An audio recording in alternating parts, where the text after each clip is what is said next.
Olá, meu nome é Diane e vamos falar um pouco sobre ética ambiental e bioética ambiental.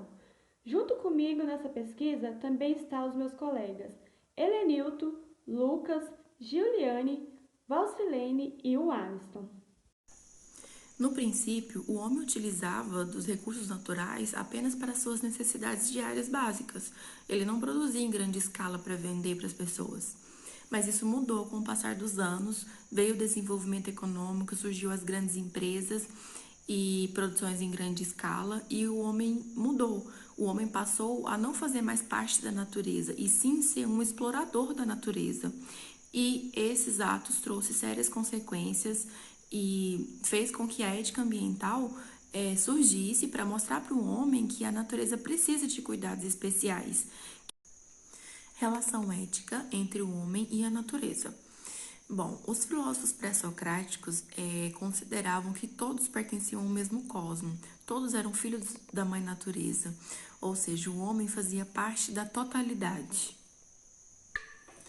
Na Idade Média, a natureza era vista como inviolável e era considerada como que ela cuidava de si mesma, ou seja, ela era selvagem e era violenta. Bom, com o desenvolvimento econômico, com a exploração em grande escala da natureza, por volta dos anos 70, Van Potter veio com a ideia da bioética, onde ele quer mostrar para o homem, para a sociedade, que a gente precisa de cuidar da natureza, precisa de ter um compromisso com ela para que ela possa se renovar.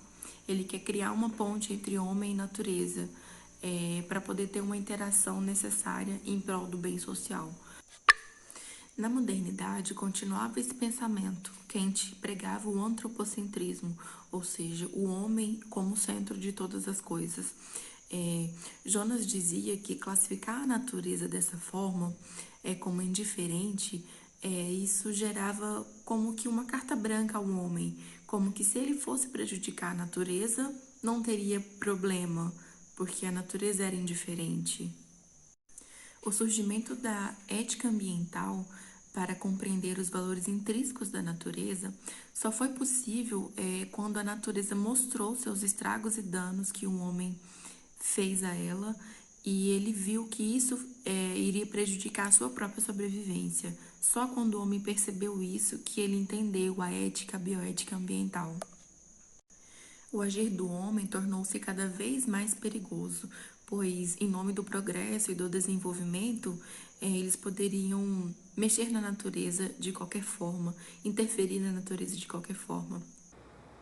Em 1927, Fritz Jarn utilizou pela primeira vez a palavra bioética em seu artigo alemão chamado Cosmo, onde conceituou esta palavra como reconhecimento de obrigações éticas, não apenas com relação ao ser humano, mas com todos os seres vivos. Van Potter, em 1970, era quem recebia o título de criador do termo bioética, quando publicou seu artigo, o qual o caracterizou como ciência da sobrevivência. Como todo pesquisador e pensador, Potter também questionava.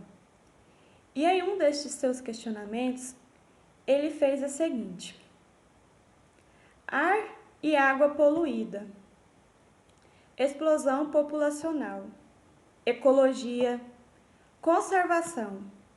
Muitas vozes falam, muitos conceitos são dados.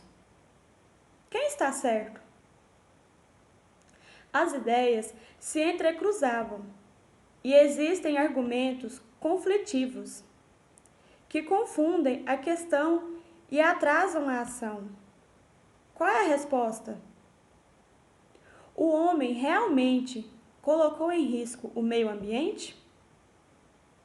Essas questões levaram a buscar um diálogo entre a ciência da vida e a sabedoria prática, ou seja, entre o bios e o ethos, entendendo a bioética como um saber interdisciplinar aplicado ao saber científico e ao saber moral.